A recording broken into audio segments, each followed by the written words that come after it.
Let me call the hearing to order. Let me thank Ranking Member Graham, our colleagues on this committee, and our witnesses for being with us this morning. In my view, we are living through a pivotal moment, not only in the history of our country, not only in the history of the global community, but in the history of humanity. When we talk about our responsibilities as human beings, as parents and as grandparents, there is nothing more important than leaving this country and the entire planet healthy and habitable for our kids, grandkids, and future generations.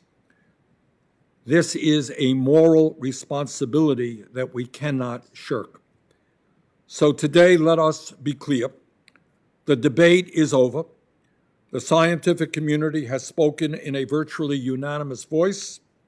Climate change is real. It is caused by human activity and is already causing devastating damage to our country and throughout the world.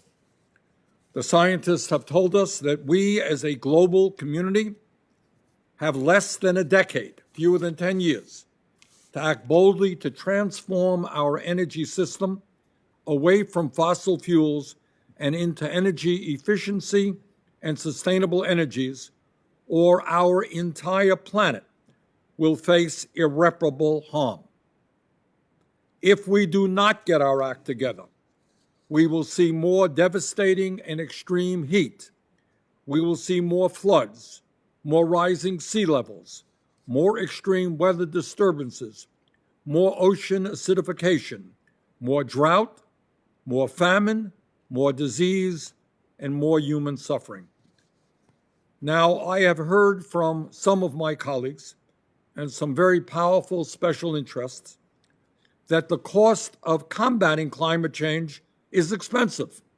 And that's true, they're right. But my response is, compared to what? So let's be clear.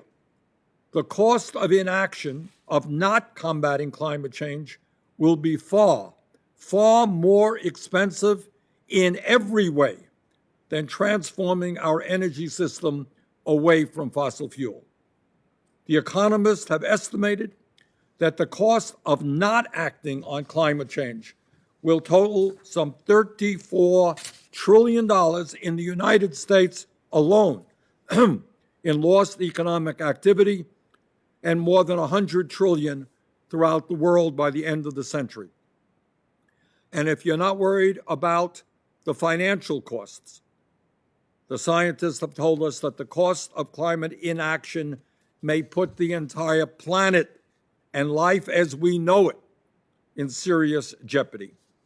In fact, if we do nothing, the effects of climate change will lead to the deaths of 1.5 million people across the globe every single year from factors such as malnutrition, heat stress, and tropical diseases such as malaria. If we do nothing, the effects of air pollution in the United States will lead to the deaths of almost 300,000 Americans between now and the year 2030. If we do nothing, the effects of climate change will throw over 100 million people throughout the world into extreme poverty. If we do nothing, the World Bank has told us that the effects of climate change could result in the mass migration and displacement of more than 140 million people in Latin America, South Asia, Sub-Saharan Africa, and other locations by the year 2050. And when millions of people migrate, no one doubts that international tensions rise and the likelihood of armed conflict increases. While some of my colleagues may still refer to climate change as a hoax, let us be clear. This so-called hoax threatens to destroy our food and water supply, flood our cities and towns, and displace millions of people from their homes. Let's talk for a moment about rising sea levels. What the scientists have told us is that unless we reverse course major portions of New York City, London, and Hong Kong are at risk of chronic flooding by the end of the century, while cities like Miami, New Orleans, and Atlantic City could be inundated by severe flooding much sooner. Let's talk about extreme heat. Last year was tied for the warmest year on record, and all of the 10 warmest years in recorded history have occurred since 2005. The Centers for Disease Control, the CDC, has found that extreme heat events, quote, are the most prominent cause of weather-related human mortality in the U.S., responsible for more deaths annually than hurricanes, lightning, tornadoes, floods, and earthquakes combined, end of quote. Let's talk about extreme weather disturbances. Last year, we had the most active Atlantic hurricane season on record. Further, over the past 5 years, major natural disasters caused more than $615 billion in damage and nearly 4,000 deaths. Let's talk about wildfires. Last year was one of the worst U.S. wildfire seasons in recorded history, and the 3 worst U.S. wildfire seasons in terms of acres burned have occurred over the last 6 years. Scientists tell us that these fires are getting bigger and more severe because of climate change. In my view, we have a fundamental choice to make. We can listen to the fossil fuel industry and climate deniers and not worry about the impact of climate change. Or we can listen to the scientists who tell us that we have got to act boldly and aggressively to prevent a climate catastrophe. In my view, we have spent far too long and wasted too much time discussing whether or not climate change is real. This debate was not driven by science, but by a decades-long campaign of lies, distortion, and deceit funded by the fossil fuel industry. Oil companies knew by the late 1970s that the emissions from their products were causing irreparable harm to the planet. Back in the 1970s, they knew that. And yet, instead of working to solve or even acknowledge the problem, they followed the campaign plan designed by Big Tobacco to make sure our government remained inactive in terms of combating this global crisis. In the end, sadly, history is likely to judge the actions of the CEOs of fossil fuel companies as causing more death and more human misery than the tobacco industry, and that is quite a legacy. And let us also understand something extremely important, not widely known, and that is despite all of the discussions about climate change that we have, unbelievably, we are continuing today down the same path. Over the next 10 years, fossil fuel activity in the United States is on track to account for 60% of the global growth in oil and gas production. In 2019, the United States was the world's second largest emitter of greenhouse gases. Our emissions per capita were 77% higher than China, which was the largest emitter, and 85% higher than the European Union. That is not sustainable. In my view, we've got to make it clear to the fossil fuel industry that their short-term profits are not more important than the future of our planet. At this hearing, we will explore the cost climate change has had and will have on our planet. Among many other actions that must be taken, we cannot continue to hand out corporate welfare to the fossil fuel industry. And that is why today I, along with Senators Merkley, Markey, Booker, Van Hollen, and Warren, introduced the End Polluter Welfare Act, which would abolish $150 billion in tax loopholes, subsidies, and special interest giveaways to the oil, gas, and coal industry over the next decade.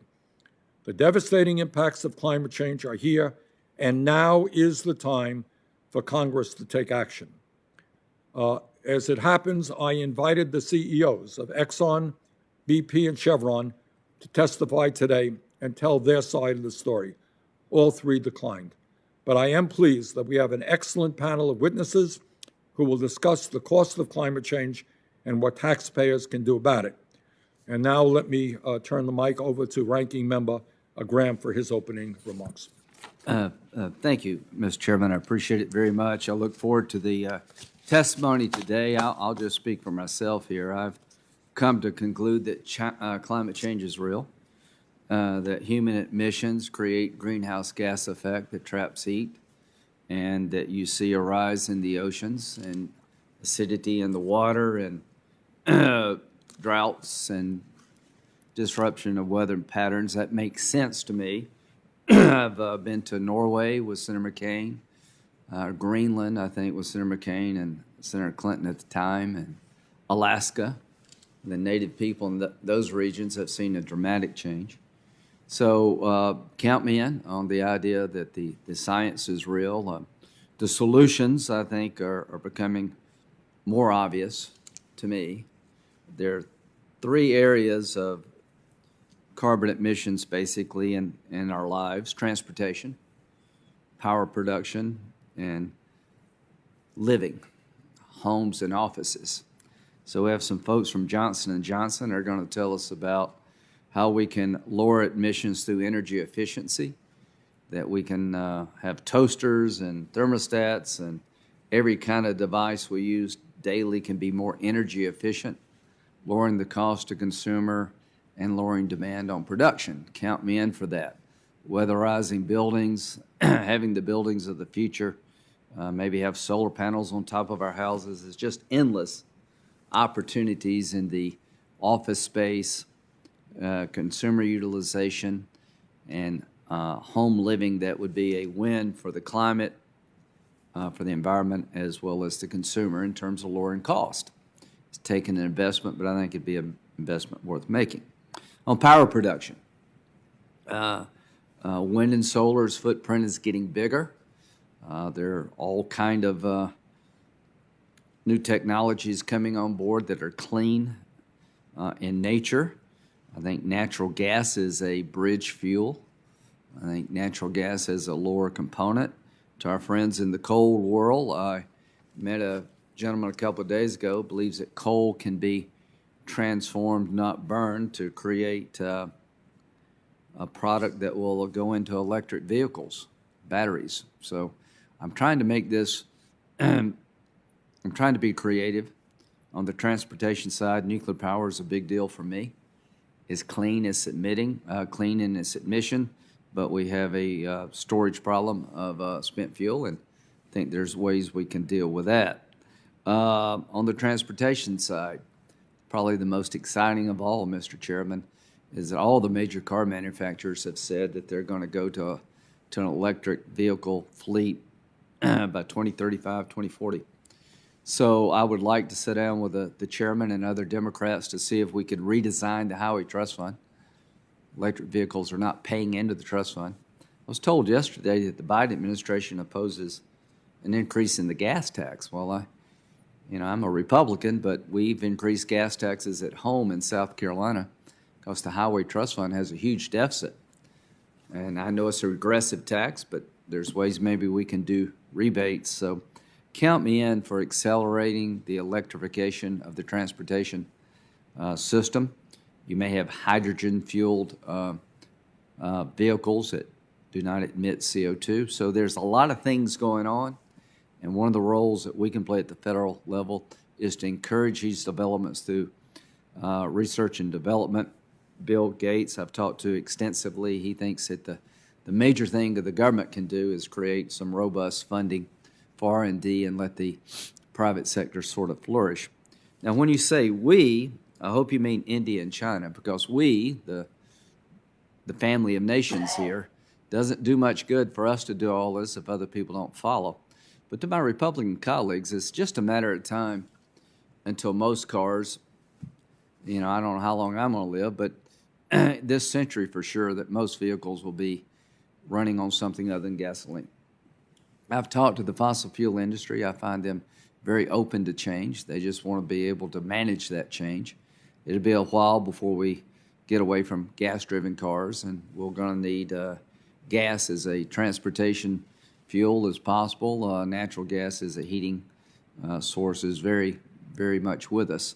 So count me in for exploring clean energy, but thinking outside the box what that would include, algae and nuclear power. So just end with this. I've tried to learn about the problem and realize that what we do here has to be done in a fashion to not destroy our economy in the name of a great cause. Other people have to come on board too. I've tried to be rational about threats. I think climate change is a real threat to our way of life. I think over time, the way we've lived has caused this problem, and we can find a way to live a different way that's good for the environment and would be good for job creation. From a foreign policy point of view, imagine the world where fossil fuels were not so readily available to rogue regimes. Imagine a world where the Iranian Ayatollah couldn't rely on oil production as almost 90% of his income. The Russians. I find it kind of interesting that the foreign policy consequences of moving to a clean energy business footprint would change the geopolitics of the world dramatically. Most of the bad actors out there depend on fossil fuels for their revenue. So that's the side of it that I think we need to talk more about. And finally, threats. My Democratic colleagues are telling me that the planet will cease to exist as we know it in a decade. Maybe so. I'm not so sure I'm sold on that, but I'm definitely sold on the problem of climate change being real, and the sooner we address it, the better. And I just wish you had the same attitude about Afghanistan. We're down to 2,500 troops, and we're going to withdraw them all, and radical Islam is going to come roaring back unattended. And we know what they can do if nobody's watching them. So I find it disappointing that we can't look at threats rationally across the board, Mr. Chairman. For a relatively small investment compared to the past, we can make sure that al-Qaeda and ISIS never comes back to receive sanctuary in Afghanistan. And here's what I want to remind you of. Climate change is real. The devastation of the planet is definitely happening. At what rate, we can debate, but it's real. If they could get a nuclear weapon, ISIS and al-Qaeda, would they use it? Yes. If they could find a way to do something other than fly planes into buildings to kill more of us, would they? Yeah. That threat is really real, and we're basically leaving it unattended. So count me in for dealing with threats across the board, rationally, the lowest cost possible, the least disruption possible, the least wear and tear on our military. But ignoring a threat, Mr. Chairman, doesn't make it go away. Count me in working with you to deal with the threat the planet faces from climate change. I hope you and your colleagues on the other side will look at threats that radical Islam present to the nation and the world writ large and see if our policies make sense. Senator Graham, thank you very much. We have an excellent group of panelists, and let me begin with David Wallace-Wells. Mr. Wallace-Wells is editor-at-large at New York Magazine and author of The Uninhabitable Earth, an international bestseller describing the risks we face from inaction on climate change. David, thanks very much for being with us. Thank you, Chairman Sanders. Thank you, Ranking Member Graham and other members of the committee. It's a privilege to be here today. In 2020, what was once called the novel coronavirus killed, according to the CDC, 350,000 Americans. According to new research, that same number, 350,000, die even in an unexceptional year from the air pollution produced from the burning of fossil fuels. Decarbonize, and we could save those lives. The figures are so large they can seem almost hard to credit, but this is a familiar paradox from climate science, which offers harrowing assessments we know, must know, also offer the clearest picture we have of the uncertain future that awaits us should we fail to act. Globally, 8.7 million annual deaths have been attributed to fossil fuel pollution.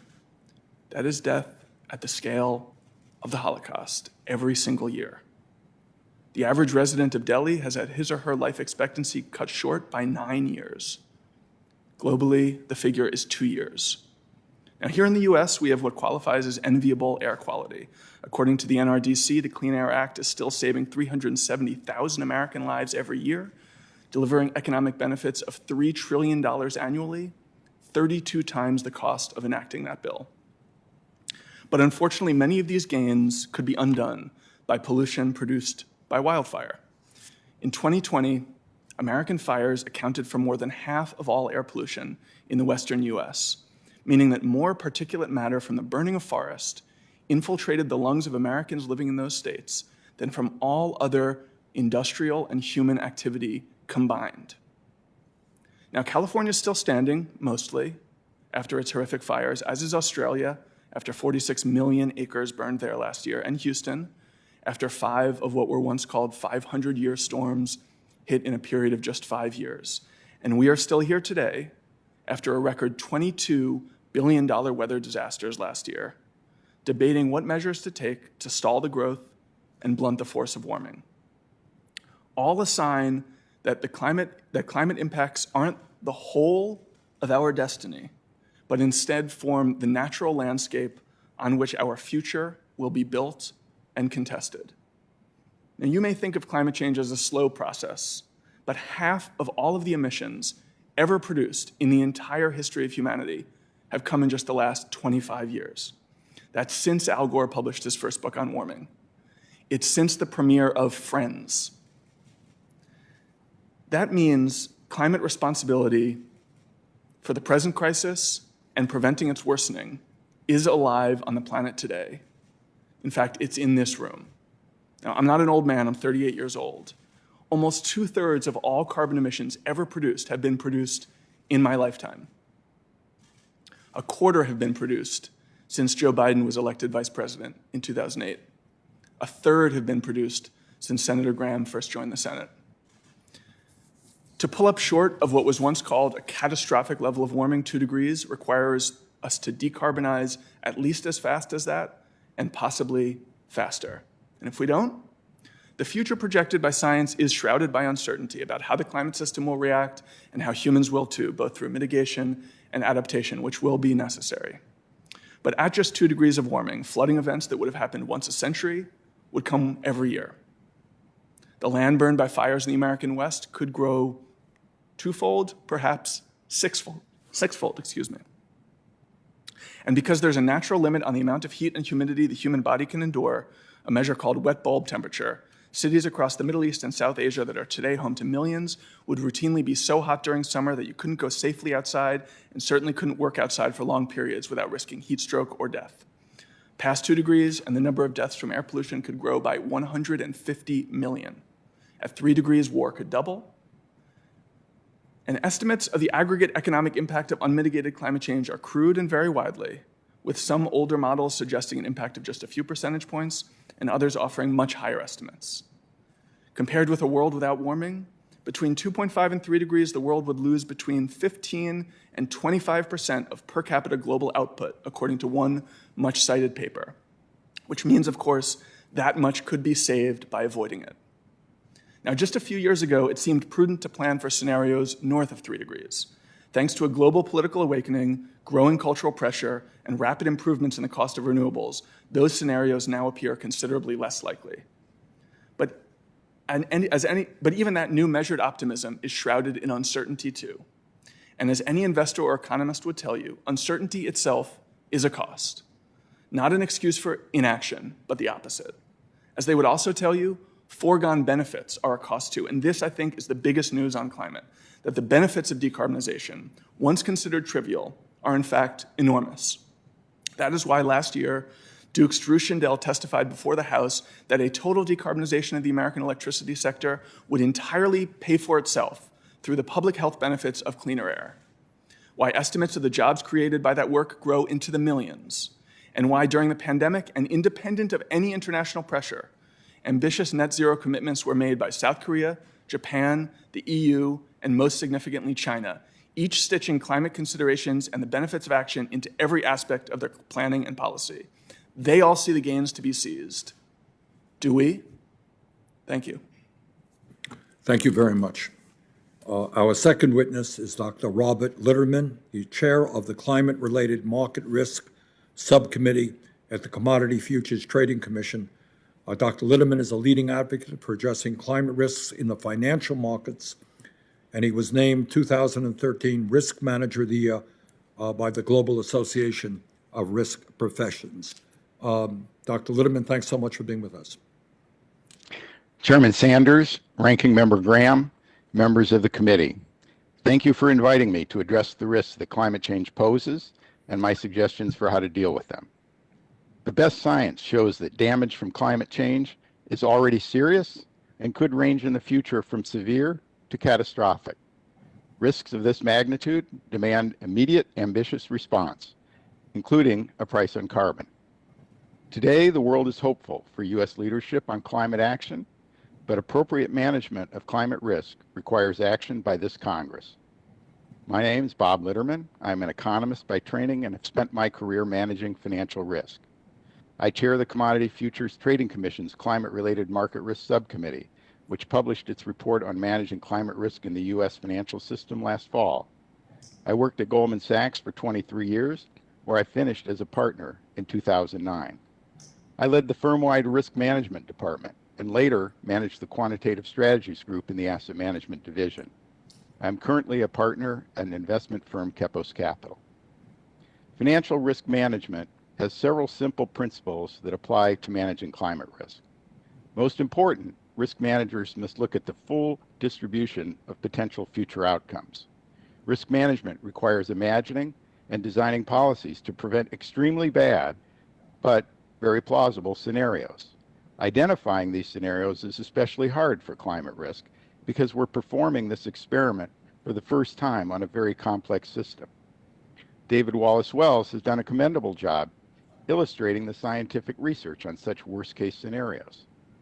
Another principle of financial risk management, which is perhaps not as obvious, is that our objective is not to minimize risk, but rather to price risk appropriately. For example, at Goldman Sachs, we would charge traders for the risks that they took, forcing them to take risks only where the firm would be more than compensated by the expected returns on their trades. A third principle of risk management is that time is a scarce resource. If we have enough time, we can solve almost any problem. It is when time runs out that risk breeds catastrophe. The risk from climate change is increasing as we fill the atmosphere with greenhouse gases. We do not know how much time we have before we cross a tipping point, after which the threat of numerous environmental disasters becomes irreversible. This is an extremely urgent matter. More colloquially, we are barreling toward a hazard of our own making.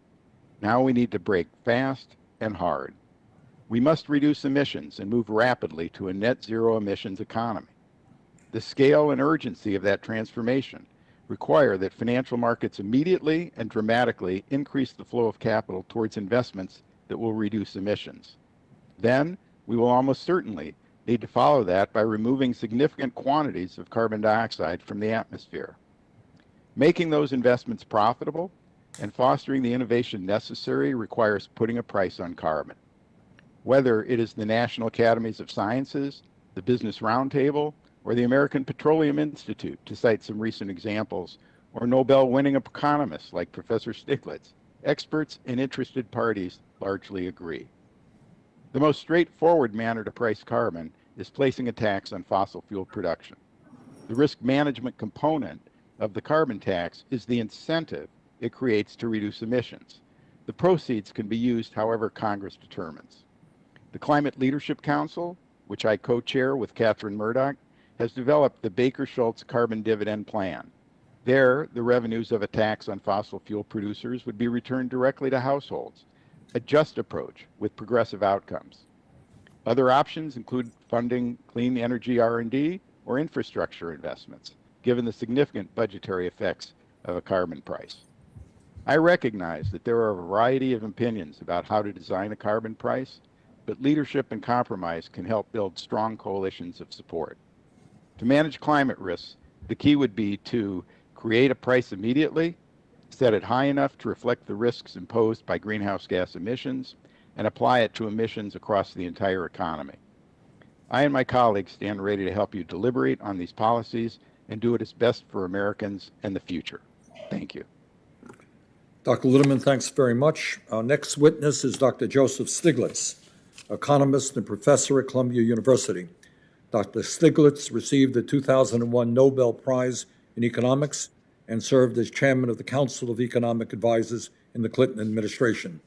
He was also lead author of the United Nations 1995 Intergovernmental Panel on Climate Change report. Dr. Stiglitz, thanks for being with us.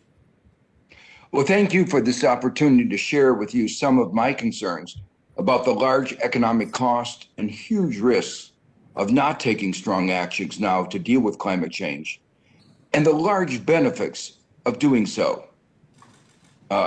Senator Sanders has already described a variety of numbers characterizing the adverse effects of climate change, and there are multiple studies providing similar numbers.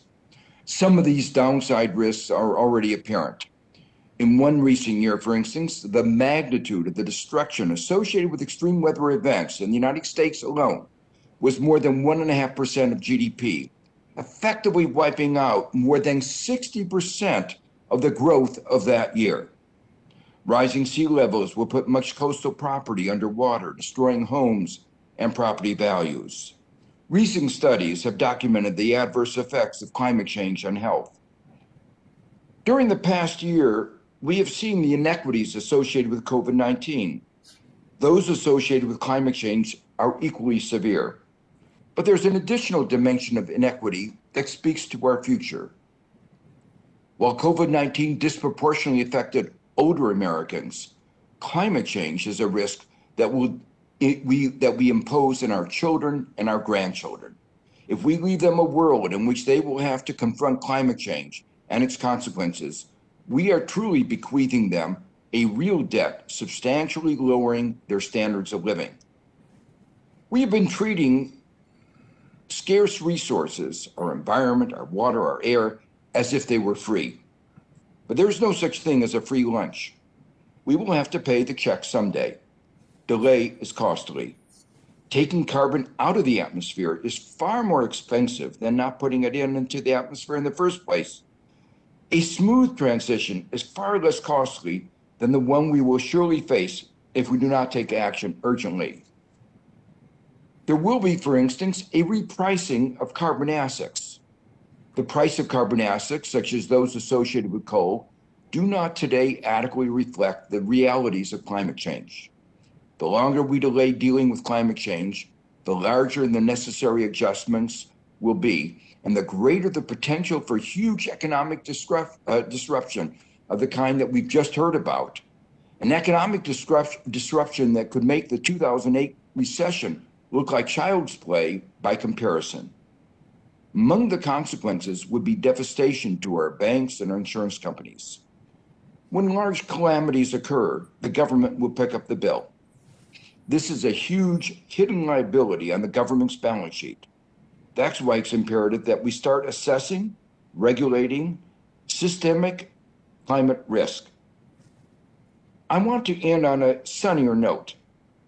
Doing something about climate change could be a real boon for the economy. The number of jobs that will be lost in the old fossil fuel industries are dwarfed by those that will be created in the new industries. The value created in the new industries will also dwarf the value of the stranded assets in the fossil fuel and related sectors. The current focus on changing to a green economy is already stimulating enormous innovation. The price of renewable energy has been plummeting. Our country especially has much to gain because innovation is a key comparative advantage. If we are ahead of the game, we will develop technology that will be in demand around the world. Government has an important role in enabling, facilitating, and encouraging the transition to a green economy. This is most obvious in public investments in infrastructure and R&D, but there is much more to be done. Ending fossil fuel subsidies is one example, and I commend the introduction of the bill to do that. Requiring full disclosure of climate risk, changing statutes governing fiduciary responsibility to mandate looking at these long-term risks. We shouldn't be insuring banks that make loans that put our planet at risk. There is, I believe, the need for the founding of a national infrastructure bank and preceding the creation of community, state, and regional banks to facilitate green investments. As we've already heard, prices help guide decisions. That's why assigning a near zero price to resources that are scarce is such a bad mistake. We need to employ a significantly high social cost of carbon, accompanied by regulations and public investments that will enable us to deal with the risks that have rightly been called existential. This is a defining moment in history. On the one hand, we can ignore these risks, at great peril to our future. The costs of not taking action are huge. On the other hand, we can seize this opportunity. What we have accomplished in the last 20 years should provide us with confidence that this new economy can provide a new era of innovation, creating more and better jobs and a higher standard of living. This new era will play to American strength, to the determination and ingenuity of people, and the vitality of its institutions, including those that have long fostered innovation. Thank you. Thank you very much, Dr. Stiglitz. Our next witness is George Oliver, Chairman and CEO of Johnson Controls and Chair of the Business Roundtable Energy and Environment Committee. Mr. Oliver previously served as CEO of Tyco Safety Products and held several leadership positions during his 20-year career with General Electric. He also sits on the board of directors at Raytheon Company. Mr. Oliver, thank you very much for being with us. Thank you, Chairman Sanders, Ranking Member Graham, and members of the committee. I'm George Oliver, Chairman and CEO of Johnson Controls. I also serve as Chair of the Energy and Environment Committee at Business Roundtable, and I'm appearing today on behalf of both. I want to thank you for holding this important meeting and for the invitation to appear. Founded in 1885, Johnson Controls is a global leader in smart, healthy, and sustainable building technology solutions. Business Roundtable represents over 200 CEOs of America's largest employers from across all sectors of the U.S. economy. Climate change is real and must be addressed. In 2007, Business Roundtable became the first broad-based business organization to recognize the threats of climate change and the need to address the risks. In September, Business Roundtable released new policies and principles for addressing climate change. CEOs know that climate change poses significant environmental, economic, public health, and security threats. At Johnson Controls, sustainability is our business. We committed to achieving net zero carbon emissions before 2040 and announced science-based targets for 2030. We are AAA MSCI rated and proud to be ranked among the 100 most sustainable companies globally. And that leadership is critical for our customers. About 40% of global emissions are related to buildings. We tackle that with building products and digital capabilities like our OpenBlue platform that cut energy in buildings 50% or more. One of the reasons companies have taken climate so seriously is because failure to address global climate change could mean trillions of dollars in lost US GDP over the coming decades. It is clear the risks associated with unchecked climate change are real, they're increasing, they are costly, and they may be irreversible. The US must lead by example.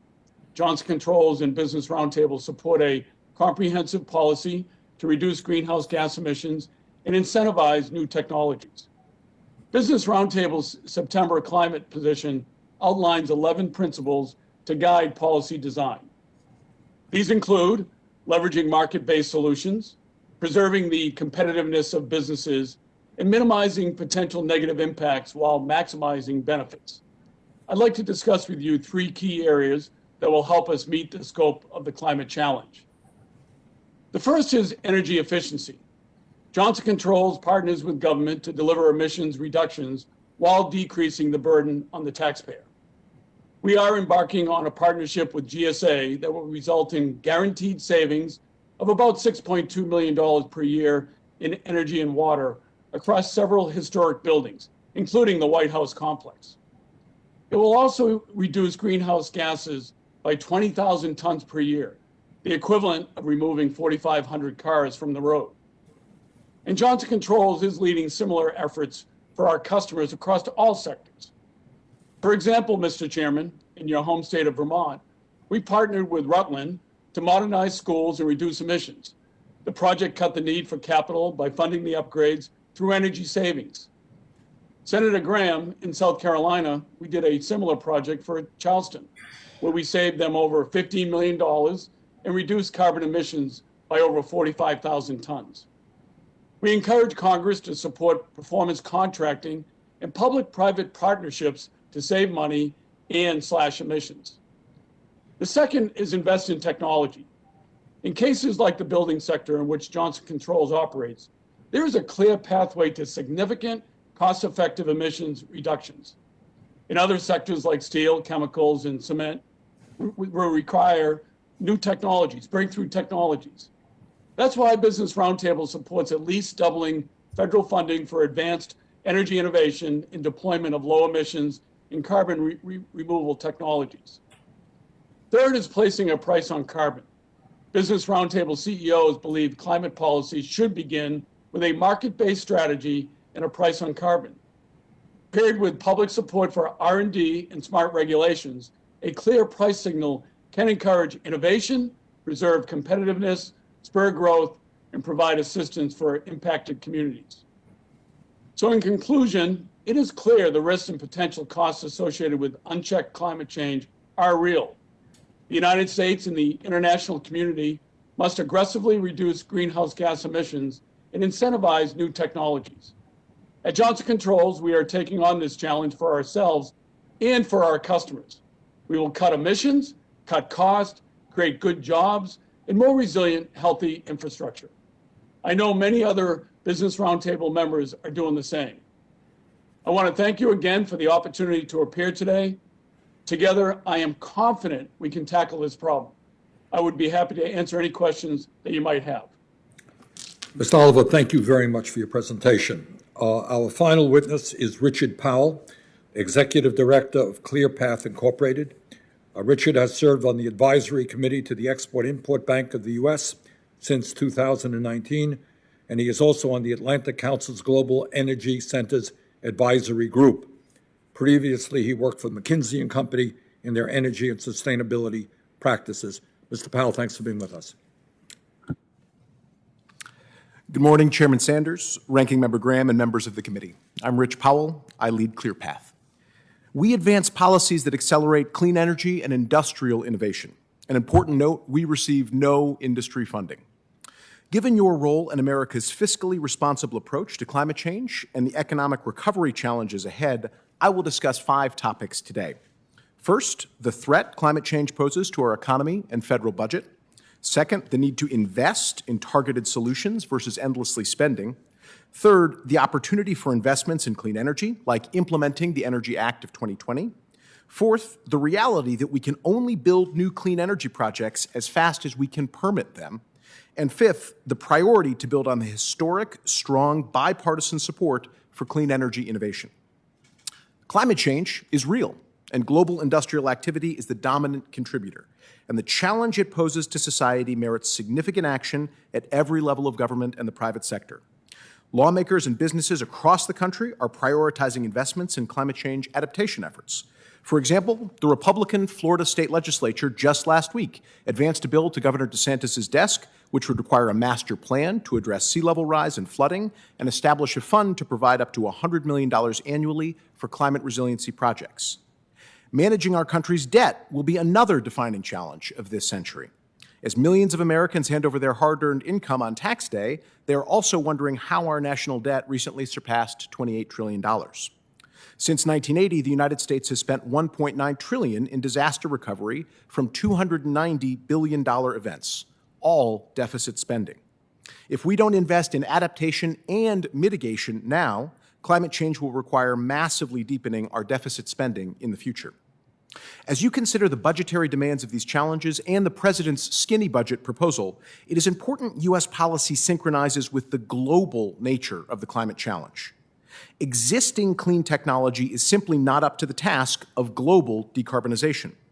The global supply of clean energy has remained stagnant since 2005. To make a dent in the global problem, we need to focus on breakthrough technologies.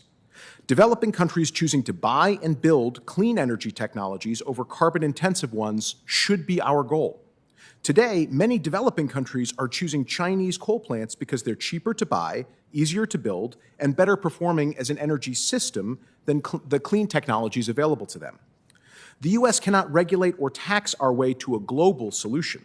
We don't have a magical mechanism to simultaneously regulate other countries' emissions. So what to do? We need to innovate and demonstrate here and deploy abroad. To do so, we must realize new energy technologies in the U.S. have not happened without investments from the Department of Energy. Two of the breakthrough clean energy technologies responsible for the more than 30% carbon emissions reduction in the U.S. power system since 2005 are hydraulic fracturing and solar energy. Both follow the same pathway to success: earlier government R&D targeting outcomes, partnerships with private industry, and tax incentives to facilitate commercialization. This government support, while useful, should expire as technologies become commercially viable. Without this federal support, even a superior energy technology won't be able to break into the market because of the incumbent technologies have the scale and supporting infrastructure of a 50-year head start. The exciting news? At the end of 2020, Congress passed one of the biggest advancements in clean energy and climate policy we've seen in over a decade, with the monumental Energy Act of 2020. Specifically, the Energy Act supports key research, development, and demonstration programs for more than 20 commercial-scale projects across 5 major technology areas, like advanced nuclear reactors, carbon capture, or long-duration energy storage by the middle of this decade. DOE is most successful when it sets long-term, aggressive milestones to develop technologies at price points and performance levels that are meaningful for private markets. The priority now must be on implementing the Energy Act, fully funding these demonstration programs and overseeing rapid action at the Department of Energy. As we reimagine our energy grid using exciting new technologies, permitting modernizations must keep pace. This transition will require tens of thousands of miles of new pipelines carrying hydrogen and captured carbon dioxide from power plants and industrial facilities, new transmission infrastructure to carry electricity around an increasingly electrified country, and new nuclear reactors and power plants sited everywhere. This will be the largest continental construction project in history, and every single project will begin with a permit. Making the permitting process more efficient is essential for 2 reasons: stewardship of taxpayer resources and scaling clean energy rapidly. The bipartisan authorizations in the Energy Act and the most recent fiscal year 2020 and 2021 appropriations bills are great successes. I applaud the critical programmatic direction on clean energy innovation and look forward to seeing more bipartisan success this Congress. Thank you for this opportunity. I look forward to your questions. Mr. Oliver, thank you very much. Our final witness is Richard Powell, Executive Director of. We've already had him. Oh, Jesus, I am sorry. All right, that's it. I wanted to hear it again. All right. I'm happy to take another turn. All right, I think we're ready for questions. Let me begin by asking Mr. Wallace-Wells a question. If we do not act and act extremely aggressively, tell us what the future of our country and planet will look like. Well, the answer to that question is covered with several layers of uncertainty. So if we decarbonize rapidly, the climate system may still prove more sensitive than we expect, which could bring more warming than we would like. But taking as a sort of a baseline that our best models are good indications of where the climate is heading, we are globally, it's been estimated by some of the best people studying this, on track for about 3 degrees of warming. That means that we have a long way to go to get to 2 degrees and below 2 degrees, which is what the scientific community and David, to the average person, 3 degrees, so what? What's the problem? It's a little bit warmer. What's the impact in our country and around the world? What does 3 degrees mean? Well, we could see war doubling. We could see crop yields falling by at least 20%, maybe 50%. We could see migration in the tens of millions. We could see cities all across South Asia become so hot that you couldn't walk around outside without risking death. As a result, you'd see huge mass migrations. The effect on economic productivity, even in the northern latitudes, places like the U.S., would be quite dramatic. There'd be extreme weather hitting, events that used to hit every 50 years, every 100 years, hitting every single year, and the number of billion-dollar disasters that would be accumulating, even in places like the United States, would be quite intense. Those impacts are all going to hit parts of the world, and then within individual countries, hitting parts of those countries, hitting those people hardest who are least able to respond, hitting the poorest, the marginalized, and really straining our ability to promise a future of prosperity and justice and equity to future generations. Okay, thank you very much. Dr. Litterman, as you know, Wall Street is continuing to invest hundreds of billions of dollars in the fossil fuel industry. Why are they continuing these investments despite the costs laid out by Mr. Wallace-Wells and Professor Stiglitz? Yeah, the problem is that those costs are not internalized. These are external costs. And so what businesses do, what investors do, is they look for opportunities to make profits given the incentives that they have. The problem is we have a bug in the tax code. We're not creating the appropriate incentives to reduce emissions. And this problem is a problem that needs to be identified. It needs to be addressed by Congress. When I chaired the CFTC Climate-Related Market Risk Subcommittee, we had unanimous agreement that the most important and most urgent recommendation 1 out of 53 that we made, is that we put a price on carbon. And that's because all the participants in the financial markets understand how efficient they are at moving capital to where there's opportunities to make money. That's what we do. And it's given the incentives that we have. We have the wrong incentives. This is actually very simple to fix. You have to give the private sector the appropriate incentives to reduce emissions, and then they'll all be moving in the right direction. Right now, we're all moving in the wrong direction because we have the wrong incentives. Okay, thanks very much. Dr. Stiglitz, economics has been thought of as the dismal science, and we're doing a lot of dismal discussion today. But there is, I think, some positive aspects about transforming our energy system. Can you talk about what moving aggressively in moving away from fossil fuel to energy efficiency and sustainable energy would mean in terms of our economy and the creation of good jobs? Very much. I wanted to emphasize that it actually is a real opportunity to transform our economy, create enormous value. One of the issues is that, and it was emphasized by other people in this hearing, that if you have more efficient buildings, you save over the long term enormous amount of money. And that's resources that can go to other uses. The cars that are electric last a long time. And at the same time, for the next 10, 15 years, we're going to be creating an enormous number of jobs as we create the green infrastructure that we need. And we're also going to have jobs at a higher level where we're creating the R&D. And as we create that R&D, it also emphasized that our ability to export the new technologies to make this a global effort to reduce carbon emissions will earn us a lot of money. So not only, this is one of those areas where we're going to be doing well by doing good. If we can create these new technologies, there's going to be a strong global demand for these technologies. The next plays to our long-term strength. Thank you very much, Dr. Stiglitz. Senator Graham? Thank you very much. Mr. Oliver from Johnson Controls, the Business Roundtable supports the price on carbon, is that correct? A price on carbon, that's correct, Senator. Does the U.S. Chamber support that? The Business Roundtable put a price, we think that a market-based. Do you know if the Chamber supports it or not?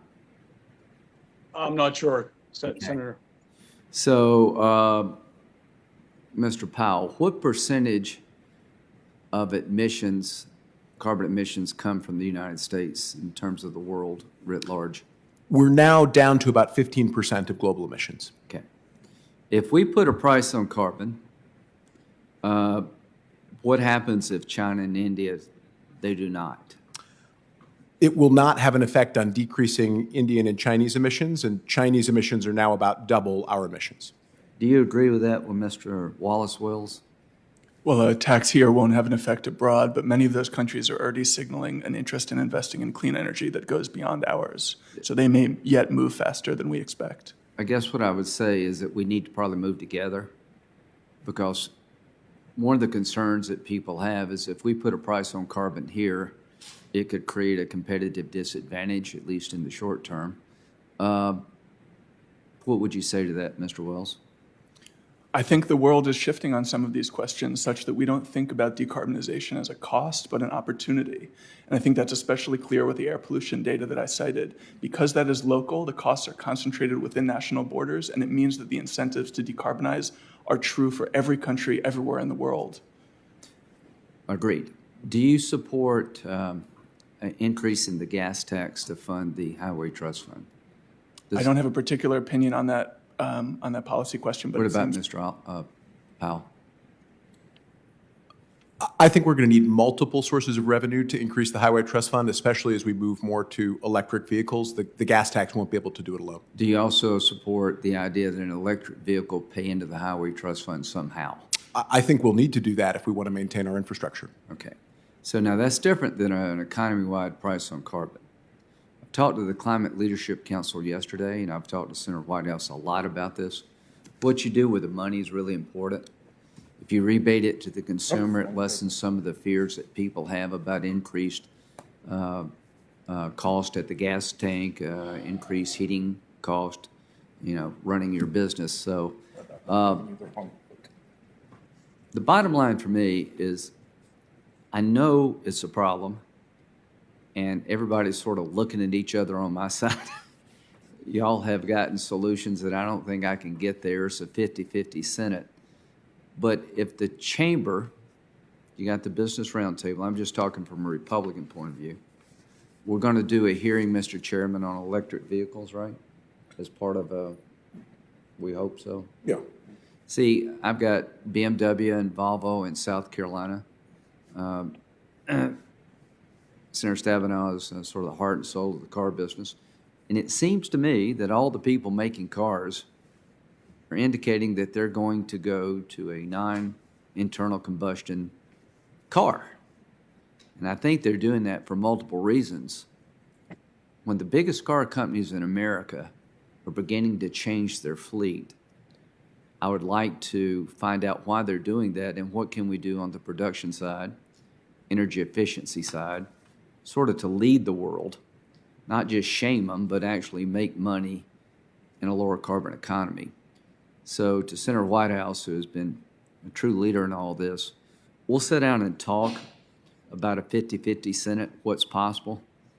But I'd like to start a discussion that maybe can bear fruit over time here and get the Business Roundtable and other groups on the business side that support a price on carbon, find out what kind of rebate is fair that will get you the most political support. So from my point of view, it's inevitable that we're going to a lower carbon economy. That's a good thing. And I'd end with this one thought. Do you all agree it would be a nightmare for the Ayatollah and Putin if we went to a lower carbon economy anytime soon? I assume silence means yes. Okay, thank you. I'll stipulate to that from my position. Okay, thank you, Senator Graham. Senator Stabenow. Yes, and I would stipulate to that as well. So I want to thank Mr. Chairman, you and our ranking member, and want to thank Senator Graham. I want to say ditto in terms of the discussion we need to have around electric vehicles and manufacturing and where we go. It's all about jobs, good-paying jobs, as well as energy independence. It's how we get the energy for the electricity as well becomes very, very important. But it is absolutely true that our American automakers are moving toward an all-electric fleet. In fact, GM has said that by 2035, Ford is doing the same thing. What I find exciting is that they are now looking at, they are going to be rolling out their large profit center vehicles like the F-150 truck or the Chevy Silverado as electric. And so that we're seeing the large, what would be carbon emitters now becoming electric, as well as, interestingly, I was at the unveiling of an all-electric Hummer last week, which was also very exciting to see where they're going. So count me in on all of that, as well as supply chain and manufacturing and all the things that we can do to help the economy. I want to talk, though, with my agriculture hat on. I am chairwoman of the Agriculture, Nutrition, and Forestry Committee, and I'm hearing all the time from farmers and ranchers and foresters, of course, natural disasters getting worse and worse and worse. They are right at the front of all of this. We see crops being destroyed. We see all kinds of challenges because of the climate crisis, as well as water issues and a whole range of things in the Great Lakes. But the producers on the front lines also know that they can be a part of the solution. And in fact, they're already sequestering carbon, but we can develop policies to support them, to help them do it even more, to create a way for them to be able to have a revenue source from selling carbon credits. I believe that they are ready to do that, very anxious to ramp up their conservation efforts. I have several bipartisan bills that really drive this transition, two with Senator Braun on the committee. One of those, the key bill, Growing Climate Solutions. I want to thank Senator Whitehouse and Senator Graham for also being our bipartisan co-sponsors on an approach through the USDA to really activate what we can do with agriculture and forestry.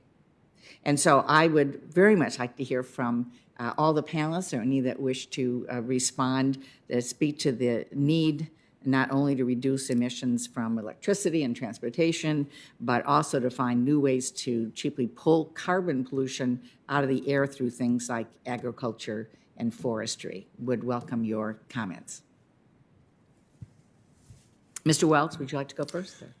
Well, yeah, no, it's a crucial part of the equation. Agricultural emissions are a significant contributor to the warming that we see, even though most Americans probably don't appreciate that. And as you say, American farmers and farmers all around the world have been very much, hit in the face with extreme weather. I believe several of the last few years, American farmers have actually made more money on insurance payments than they've made on their crops, and that is a devastating, harbinger of the future. In terms of the solution side, soil can be used and plants can very, very truly be used to have an effect on our overall emissions. I think that there's an opportunity there that we haven't yet seized, although, as you say, some farmers are moving in that direction. I think that we need to do more than just price carbon to push that along, because, I'm glad to know that the fellow witnesses and other senators here agree that pricing carbon higher is effective, but I would emphasize that those impacts are different from sector to sector, and while they are very helpful, especially in power and electricity, they make less of a difference to the bottom line of farmers, and I would like to see more emphasis on agricultural policy, regulation, and investment in R&D to help those farmers do better and farm more responsibly, rather than relying simply on the crude impact of a carbon tax. Yes, sir.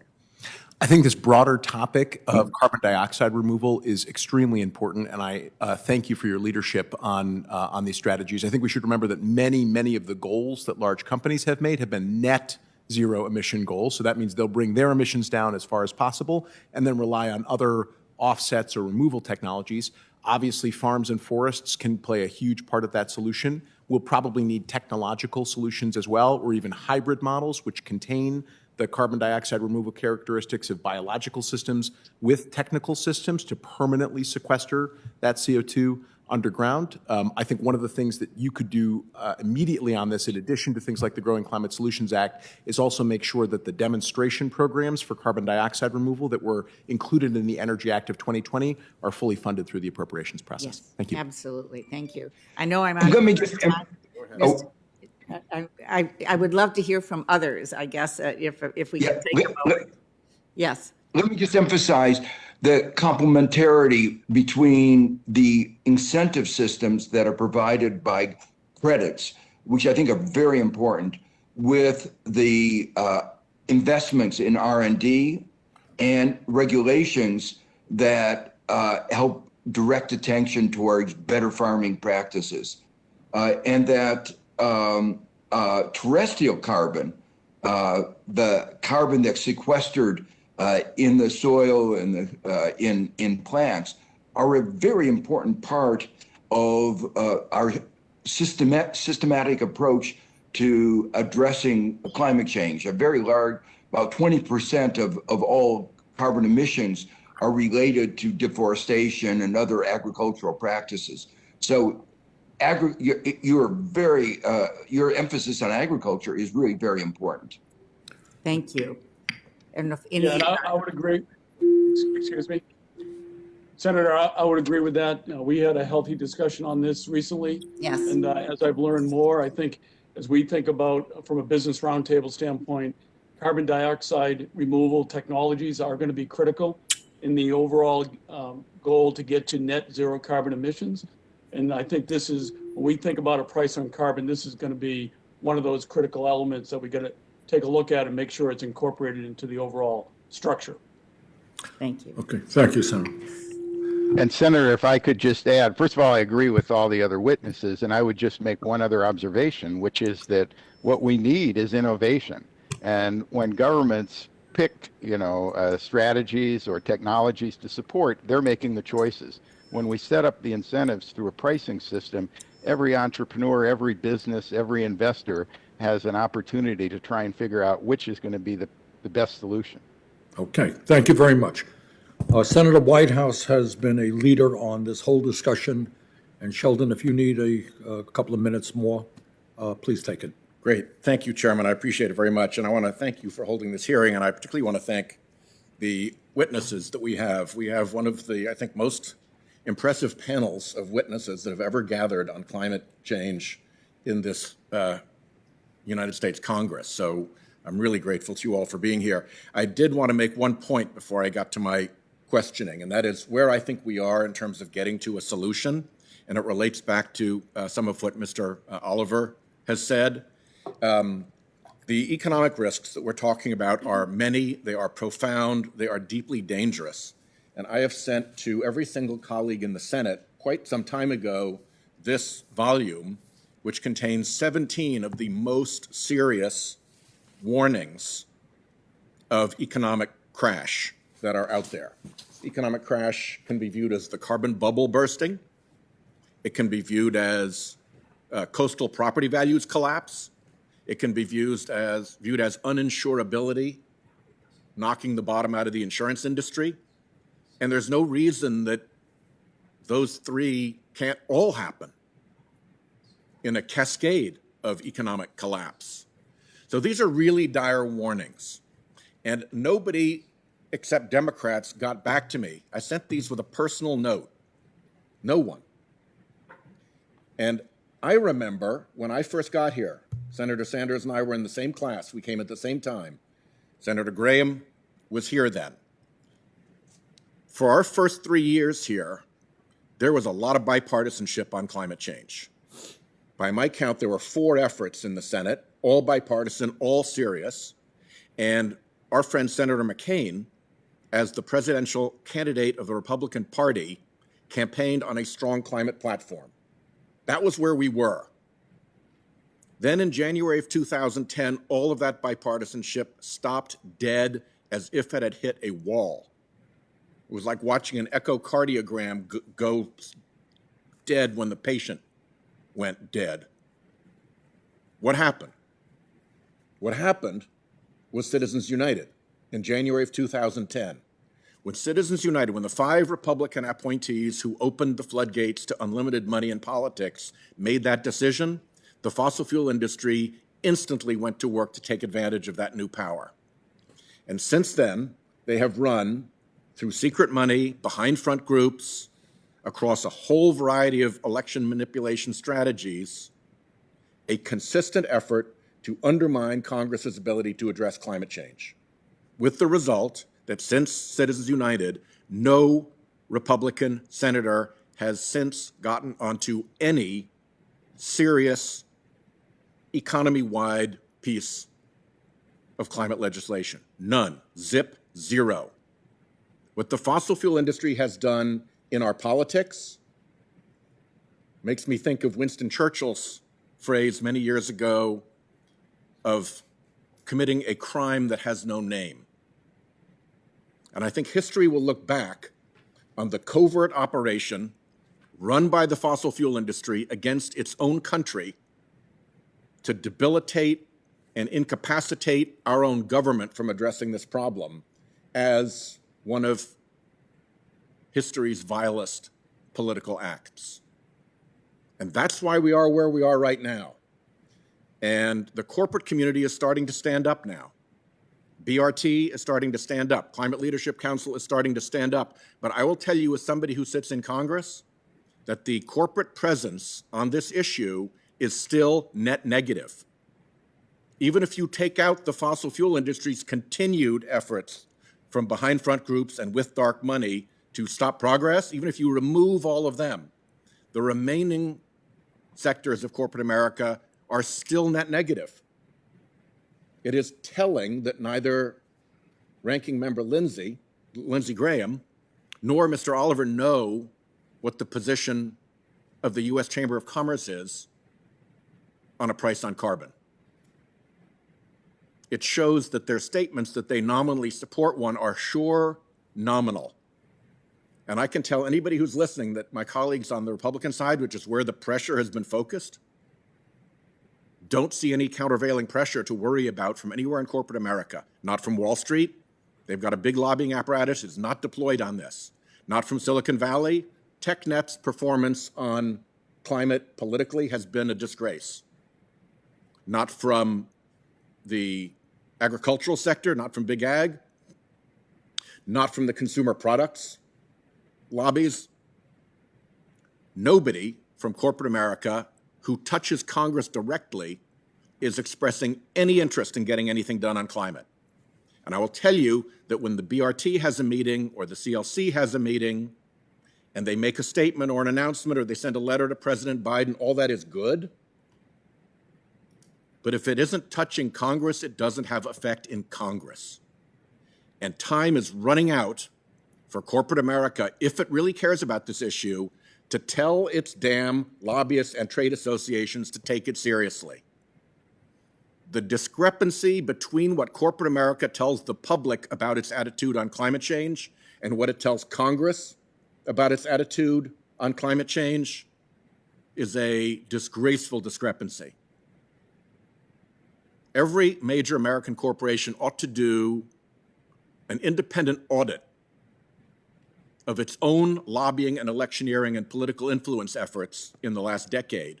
And I think CEOs would be very surprised to find where their company's footprint is on climate change, because I will suspect that it will very often be exactly adverse to their stated public position. Talk about sustainability. That's not sustainable. So that's the point I wanted to make. If that changes, a lot of gateways open. And the measure of when that has changed is when a Republican senator or member of Congress will stand up and say, I'm behind this bill. Here's something I will stake my flag on. I'm behind this bill that's an economy-wide carbon measure. So that's the statement I wanted to make. I appreciate it. I have two questions. The first is for Professor Stiglitz, who I'm really honored is here. I admired so much his testimony in the young person's lawsuit, his affidavit. Professor, the International Monetary Fund has calculated the subsidy in the United States of America for fossil fuel every single year at $600 billion, billion with a B, $600 billion every year supporting the fossil fuel industry just in the United States. And obviously, a number like that is based on negative, what economists call negative externalities, the harm that fossil fuel emissions cause that doesn't get baked back into the price of the product, which Milton Friedman and the most conservative economists would all agree is a fatal economic problem that needs to be addressed. And yet, we don't address it because of the fossil fuel industry's power. And my question for Professor Stiglitz is, when you've got a $600 billion subsidy out there operating in favor of an industry, if you haven't offset that with a price on emissions, what effect does that continuing effective subsidy have on the economy's ability to make the necessary transition to clean energy ahead of climate calamity?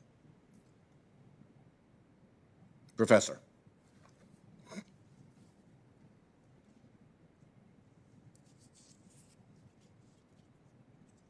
Have we lost Professor Stiglitz? Absolutely wrong direction. It actually encourages the use of fossil fuels. It makes fossil fuels more competitive than they should. The basic principle that everybody's talked about of a price on carbon, what this is a negative price on carbon. When you're subsidizing carbon, you're encouraging the emissions of greenhouse gases. And so the first order of business should be eliminating the the negative price on carbon that we've been having. That is really the first order of business, and that's why when at the beginning of the hearings it said that you were going to take actions to get rid of these subsidies. It was such an important measure. Let me add one Mr. Professor, if I could interject for 1 second, is there any doubt in your mind that negative externalities count as a subsidy and belong in that pricing calculus you just described?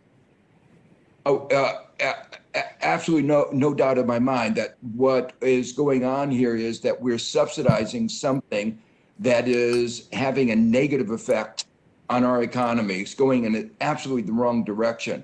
So let me jump in. Since I'm over my time already, I'm going to jump quickly to my last question, which is to Dr. Litterman, who has made his career assessing risk for Goldman Sachs. And Goldman Sachs, I don't think, tolerates ideology in its risk assessment. It wants to make money, and it only makes money if it gets its risk assessments right. So the premium on accuracy of risk assessment is something that Dr. Litterman has lived with at the highest levels of the American investment community. And from that perspective, I want to ask him, how urgent is it right now that we respond to this climate risk? Senator, I'm glad you asked that question. The reality is we don't know how much time we have. And with respect to the cost of delay, let me tell you a story from my experience. Years ago, my wife and I were driving on the freeway when she exclaimed, "Oh my God, Bob, watch out." From her tone, the urgency in her voice, I knew instantly I had to pay attention. She had spotted across the divider about a quarter of a mile in front of us an oncoming 18-wheeler bouncing out of control and spewing flames from the passenger side wheel well. I remember immediately slamming on the brakes, even before I had realized, as my wife already had, that the truck was not going straight as I had thought, but was actually careening diagonally right toward us, which is what had terrified her. 5 horrifying seconds later, we managed to avoid, by a fraction of a second, plowing head-on into a gasoline tanker that had exploded right where we would have been. That quick response to my wife's warning saved our lives, because I was able to safely steer our car through the fire and out the other side. We are today, with respect to climate action, in the same position I was when my wife sounded her warning. A growing chorus of scientists, CEOs, national security experts, and financial experts have all seen climate change barreling toward us, and they are shouting, "Watch out."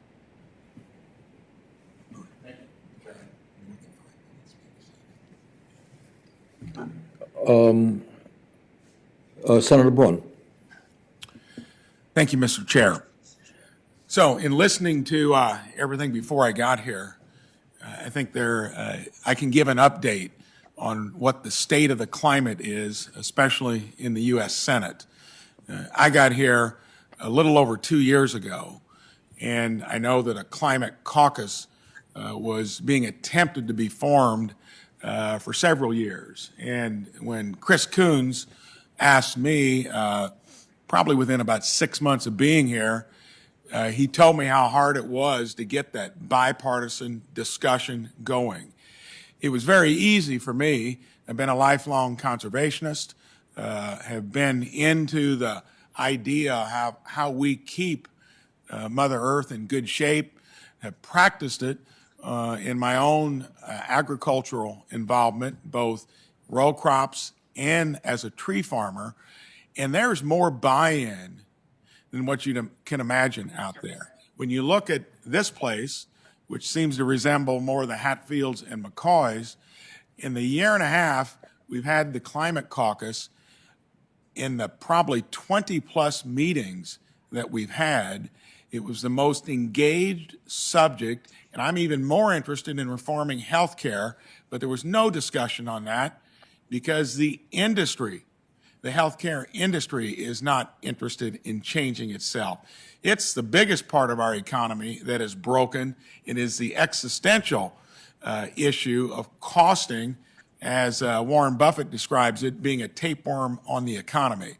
The good news is, in climate, the stakeholders are interested. I was with ConocoPhillips this morning, Cummins Engines right in my own hometown, talking to their CEOs, and you can't believe how interested they are in being part of the solution. And I don't want to overly generalize, but in that year and a half, almost everyone that heads up a major company, and that's not just in the emitters of transportation, electric generation, industrial, about half of which is in two areas, steel and concrete. Farming, we could set the example across the world because we emit as about 10% of our footprint is agriculture. What most folks don't know across the world, that's a much larger contributor, means there's a lot of marginal improvement you can make there. So the state of the discussion is better than what most might imagine. In my own conference, when it took 2 years to get one to step forward, I did it. There are now 6 others, including Ranking Member Lindsey Graham. And we've made a lot of headway. When you look at the other component that's got to fall in place, on my side of the aisle, you got to get grassroots support. And I can tell you there, young conservatives, young Republicans, faith-based, from evangelicals to Catholics, farmers especially, because if there's any business that is high risk, low return, that now not only has the routine weather, but the anomalies that all have measured, they're interested in. And being on a committee that seems to be the least partisan that I'm aware of, and I'm on it, agriculture, Senator Stabenow said that we've got a bill. And I think the way this works is you got to get something across the finish line. The Growing Climate Solutions Act, which we put a lot of effort into, rewards farmers, tree and egg, for good stewardship. And there are voluntary markets out there to reward it. That is just a start, and I think that's got a good chance of making headway this year. So I got a question for each of you, Mr. Wells, Mr. Powell. The biggest question in the room is, how do you pay for it? Chairman and I would have an agreement on things that we need to accomplish here, and we're going to probably be divergent on how you do it, especially in an institution that's got the poorest balance sheet I've observed in the history of the country, actually. That doesn't mean that you can't always borrow more money and do things, but that's not sustainable. Climate and sustainability go hand in hand. I'd love to hear the ideas of how we do this and pay for it, and I'm hoping it's not that the federal government is the only stakeholder in this. I'd like to hear what you think about voluntary markets becoming a bigger deal. And I asked both chairs today, could a pricing market happen within a voluntary, paradigm? So address that and any other ideas on how we pay for it. Mr. Wells, you go first. Well, what I would say first is that I think, especially when we're talking about decarbonizing the electricity sector, the costs there are genuinely negative, that we will be better off as a country in relatively short order if we move quickly.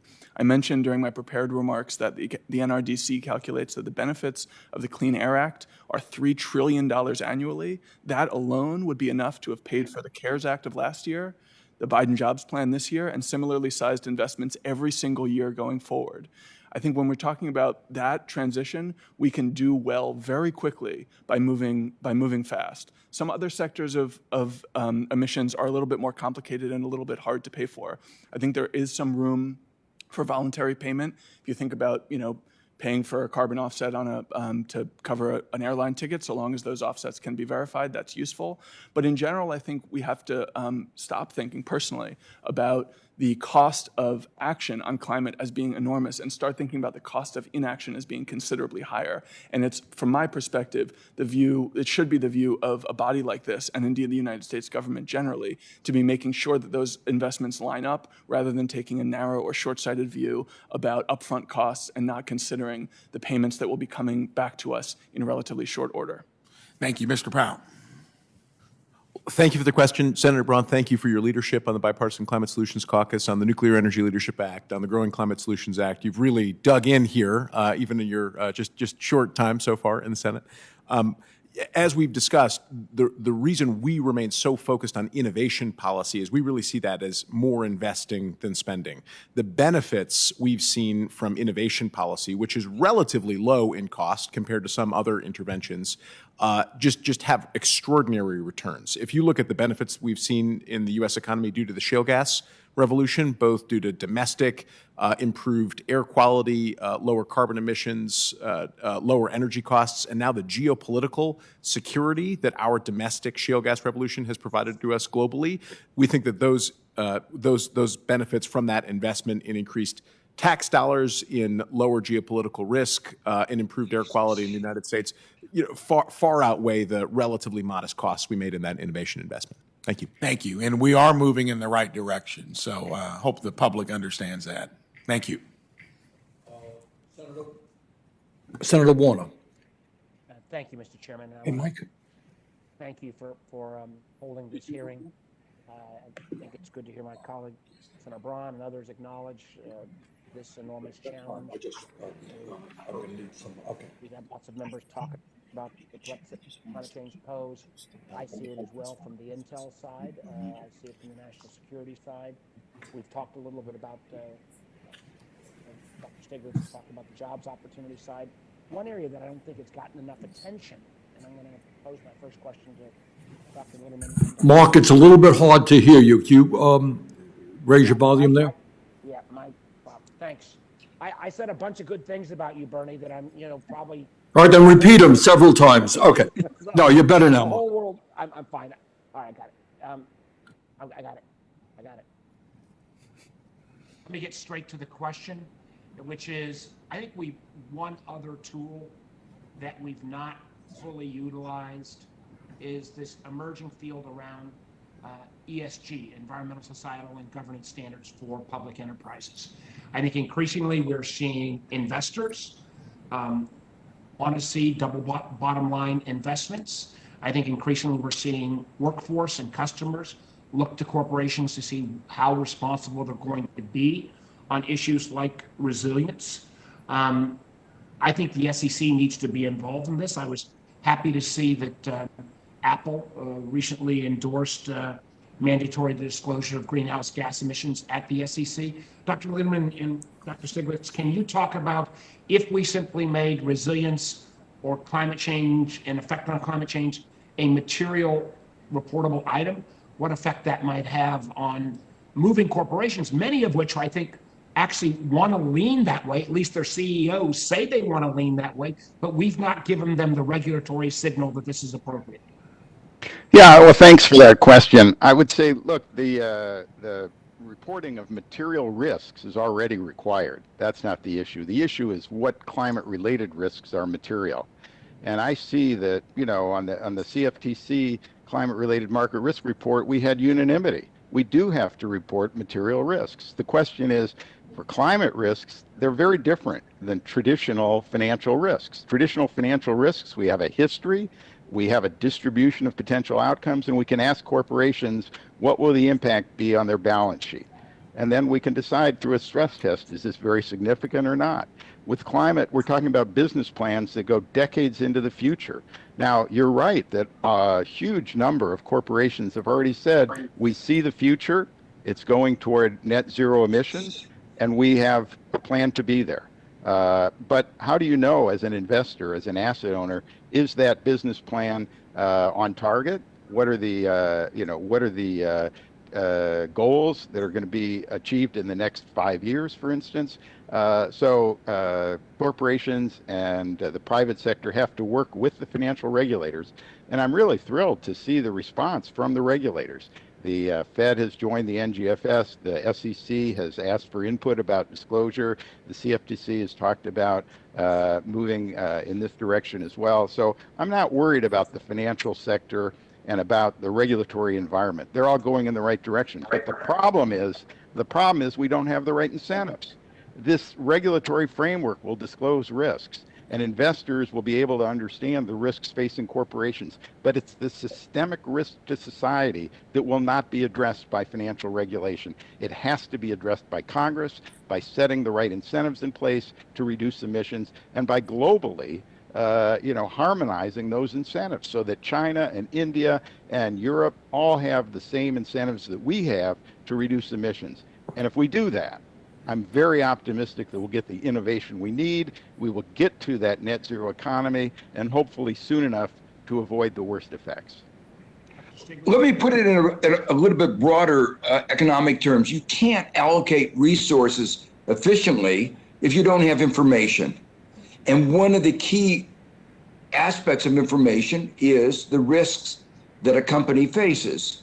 So it is very important that there be as full a disclosure on a comparable basis of those risks. And we've talked some of those risks today. We talked about the change in the prices of their assets when we reassess the value of a whole variety of assets once we start pricing carbon in. There are risks to property values. Insurance companies face risks of losses. Banks face losses in the non-repayment of certain classes of carbon when they become stranded assets. So one of the things we have to do is work towards broader standards so we can make those disclosures comparable.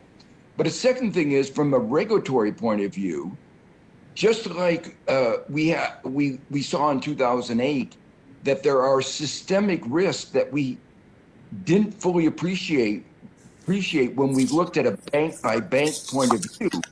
And now we are looking at stress tests that look at how the whole financial system operates.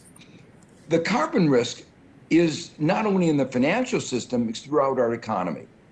And so we have to begin to do systemic risk, not only in our financial system, not only our banks, our insurance companies, but more broadly.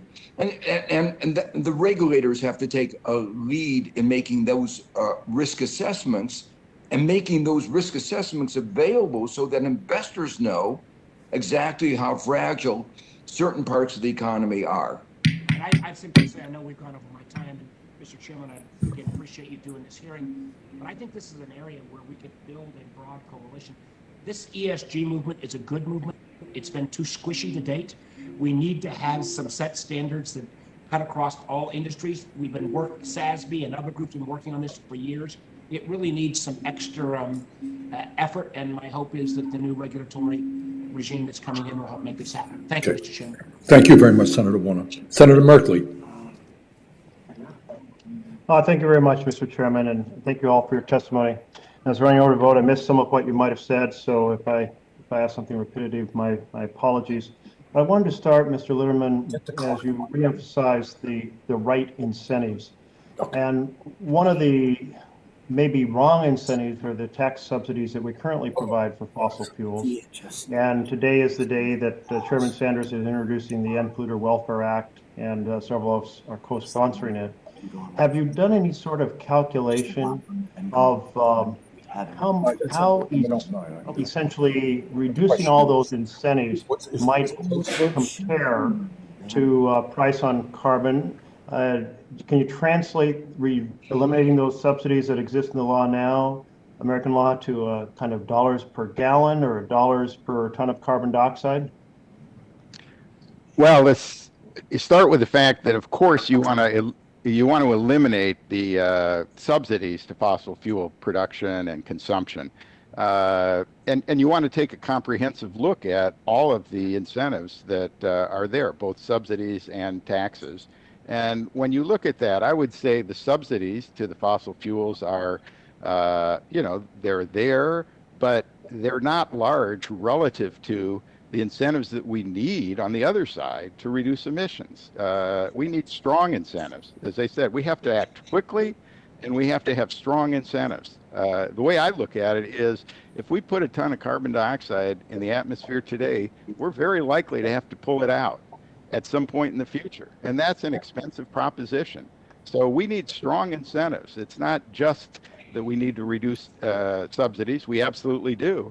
But we need strong incentives to reduce emissions. I wondered if you could fill us in on perhaps how much eliminating those current tax incentives might translate to. And Professor Stiglitz, I don't know if you've done that kind of calculation either. No, I haven't. But let me just emphasize that this is a no-brainer. That is to say, there are some we call low-hanging fruit that you just wonder, why are we pushing the world in the wrong direction? It's hard sometimes to pull it in the right direction, but stopping pushing in the wrong direction seems to me a place where everybody should begin by an agreement.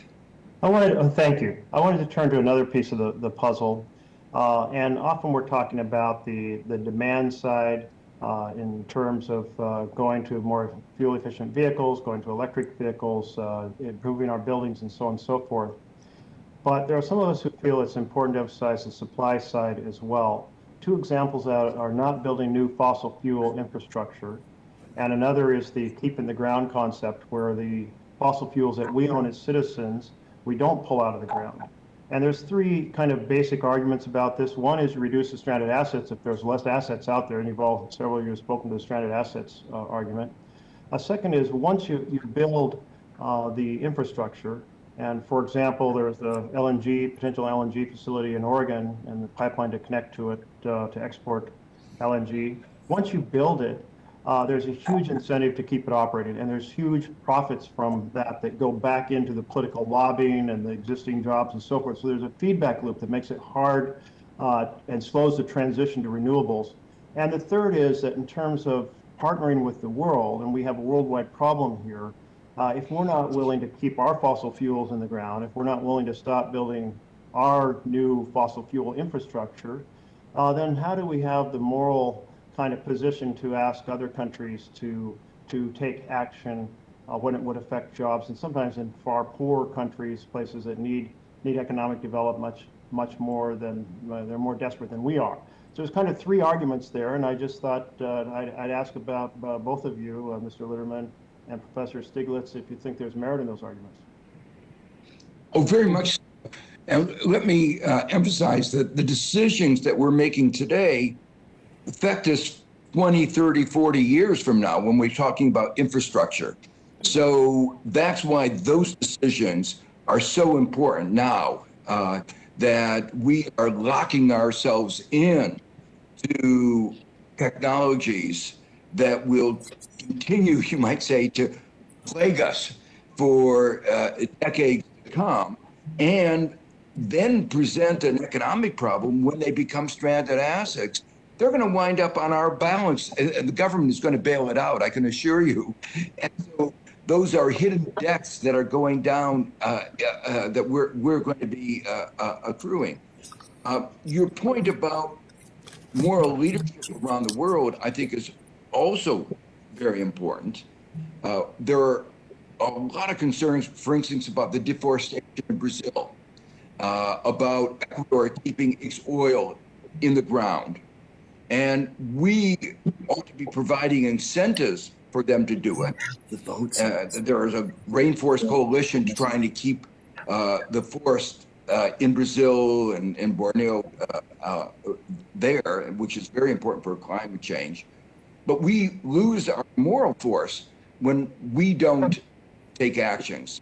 And here, let me say one more thing, which is regulations can be very simple. You know, people often complain regulations are burdensome. You just have a regulation, no coal-fired, fossil fuel-fired electric generating plant will be constructed. Very easy regulation to write and to implement.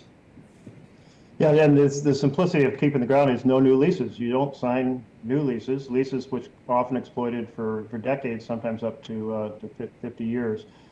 Exactly. My time is now up, so Mr. Litterman, I apologize. I asked you for your response, but I'm going to probably have to take that offline unless the. No, I think Professor Stiglitz answered well. Thank you. Okay. Thank you very much. Okay. Senator Merkley, thanks very much. Senator Van Hollen. Thank you, Chairman. Thank you to all our witnesses here today. Professor Stiglitz, thank you for first talking about the huge costs of doing nothing to address climate change, costs that we're experiencing right now around the country, including in my state of Maryland, where we have rising sea levels. The historic sort of boat show in Annapolis, Maryland, has been threatened by floods, and that's just one example.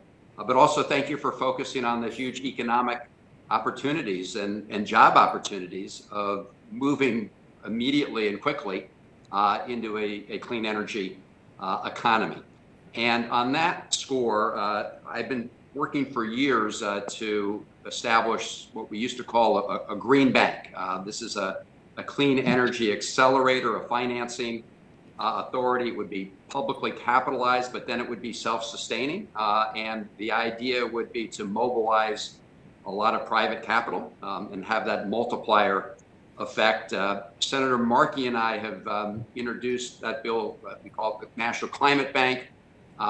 Also runs as the Clean Energy Accelerator. People prefer to call it that.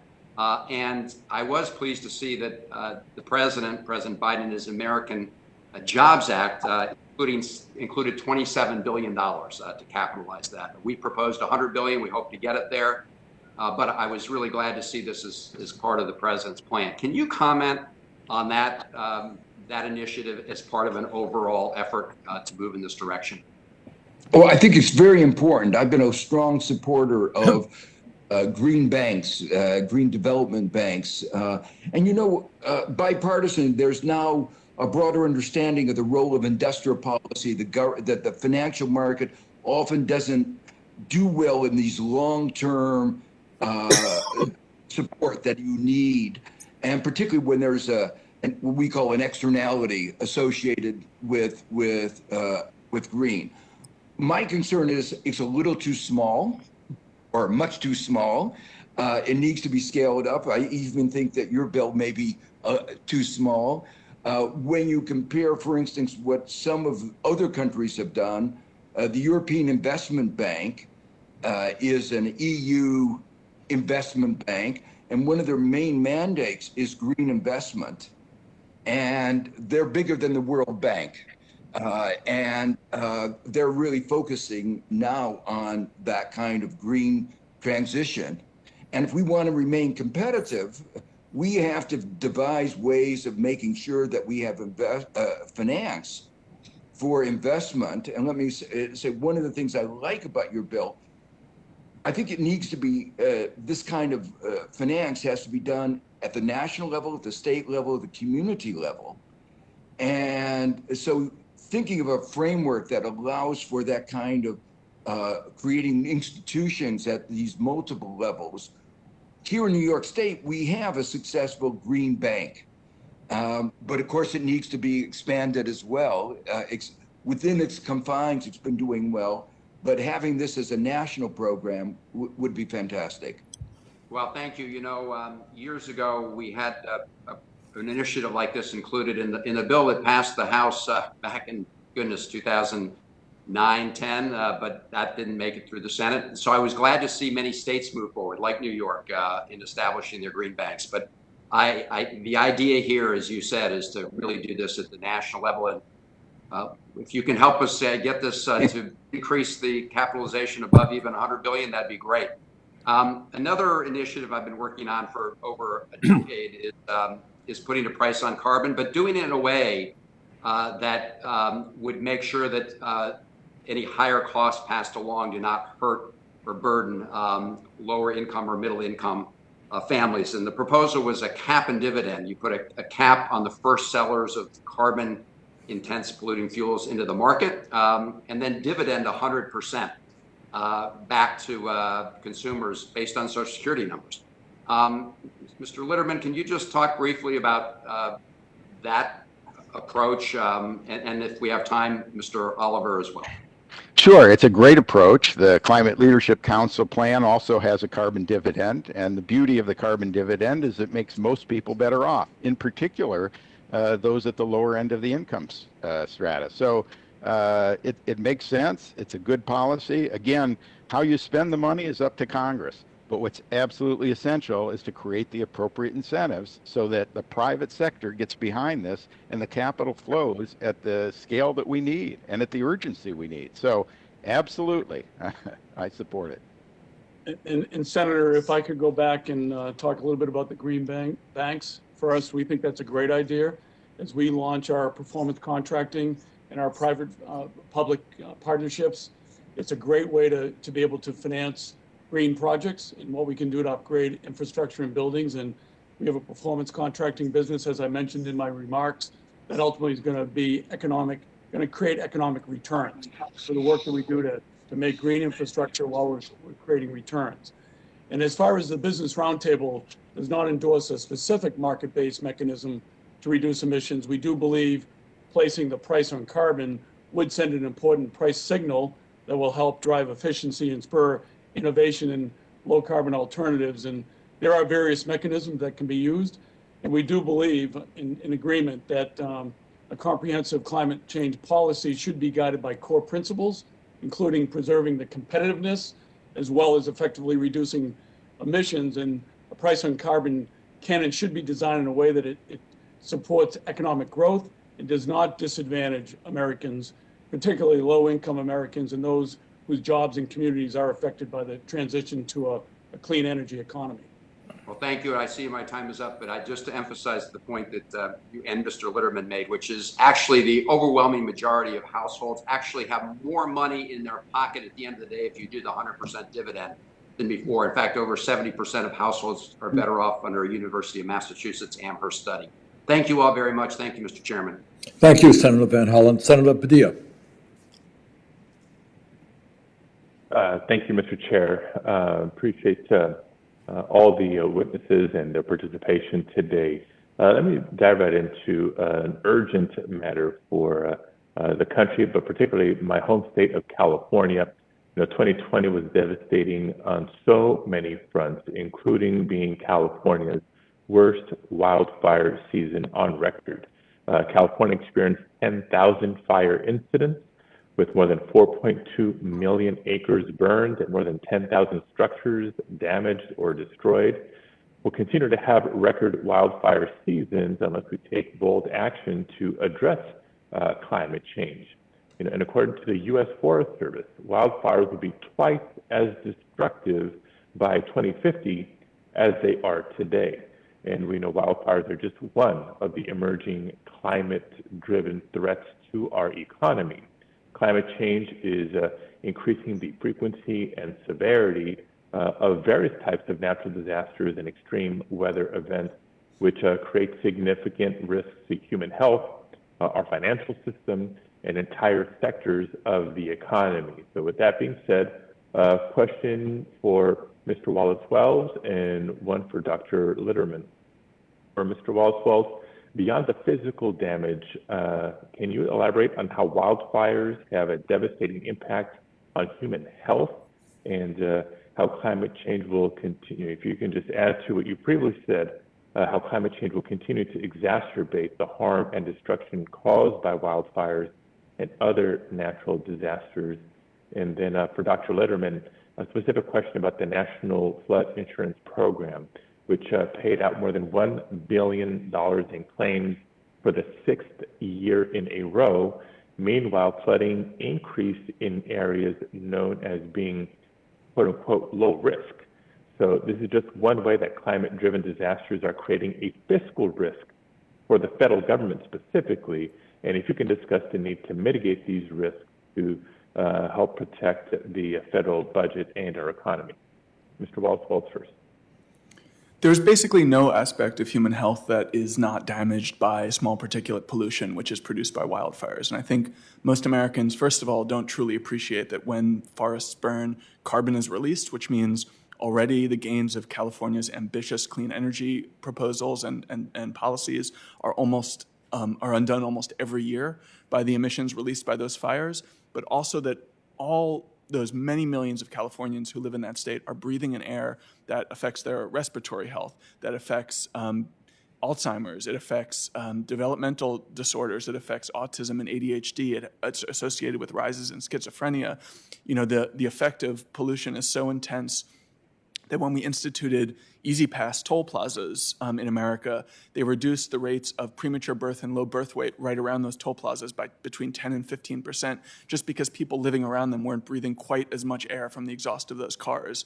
I think this is one of the great underappreciated features of climate change and the climate impacts is the effect of air pollution. In California, there was a small-scale unintended study when there was a pollution event that forced schools to put air purifiers in their classrooms, just $700 air purifiers, and the educational gains of breathing in cleaner air was equivalent to halving the class size in those classrooms. That's how horrible to cognitive performance bad air is, and the more wildfires will be burning, the more Americans will be burning that air going forward. You mentioned a doubling of wildfire. The scientists I know think that we could see 6 times as much or more by the middle of the century if we don't take action. And unfortunately, one significant way of taking action is by doing what's called prescribed burning and thinning of forests, which I think is a good idea, but also involves the burning of forests, which will also produce carbon and also produce particulate pollution. So as with many other features of the climate crisis, there isn't anymore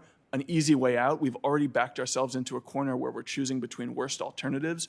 But I think in the American West, the pollution from wildfire will become a bigger and bigger part of our understanding of the climate crisis and a bigger argument for faster action. Senator, I happen to be sitting here in California, and if you can see this window behind me, September 9th of last year, that was pitch black this time of day because of the smoke from the wildfires. Mm-hmm. And the insurance issue that you raise is an important one. The impacts from climate are going to be more severe over the next several decades, no matter what we do. And individuals and businesses should insure against those physical risks. The problem is that they're going to become more expensive. If you're living in the forests in California, the insurance rates are going to go up. And a free market economy, that increased rate of insurance is a signal that you either have to harden your infrastructure, your buildings, or you have to move to a safer location. And the same thing with flood insurance that you mentioned. The federal flood insurance is a subsidy to those who live in flood zones. That's not right. That gives the wrong signals, and people will respond to the signals they give. Once again, I want to emphasize how fundamental incentives are. Incentives are anything that change behavior. And so if you want to change behavior, and we do need to change behavior because of the physical risks that we've created, then you have to create the appropriate incentives. Thank you. Thank you both. My time is up. Thank you, Mr. Chair. Thank you very much, Senator Padilla. Let me just, as we come to a close, let me thank the 5 panelists without exception. I think your contributions were enormously important. I think there is a growing sense of understanding that in this country and around the world, we are facing an existential threat, and that is we are literally talking about the future of this planet. We're talking about whether or not we're going to have to spend trillions and trillions of dollars trying to repair the damage done by climate change. We're talking about millions and millions of people dying unnecessarily. So I hope that this hearing today makes a contribution to understanding that together we have got to act and act extremely aggressively and to act in as quickly a fashion as we possibly can. And with that, there's information for all senators. Questions for the records are due by 12 noon tomorrow, with signed hard copies delivered to the committee clerk in Dirksen, 624. Email copies will also be accepted due to our current conditions. Under our rules, the witnesses will have 7 days from receipt of our questions to respond with answers. With no further business before the committee, this hearing is adjourned. Thank you all very much.